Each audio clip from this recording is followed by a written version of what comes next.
وأخرجنا أول فيلم مصري كان أولاد الظابط.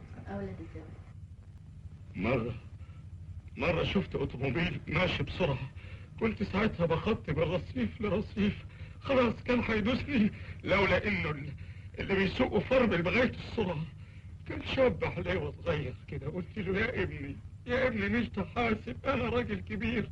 راح شاخط فيا وقال لي هو أنت أعمى؟ مش تبص قدامك يا حمار؟ تعرف مين اللي كان بيسوق الأوتوموبيل؟ كان ابن سوسو.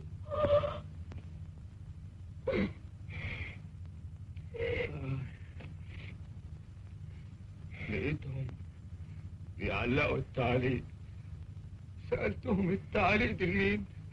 قالوا ده فرح اسماعيل بيزاهر على أمينة هانم أمين. قلت يا رب يبقى ابني بيتجوز ولا احضرش فرحه. وصممت اني احضر الفرح ده بأي تمن. ويظهر ان ربنا عفى عني، لان الجماعة اللي واخدين عهدة الفرح رضيوا يشغلوني فراش عندهم. شكرت ربي اني حسش.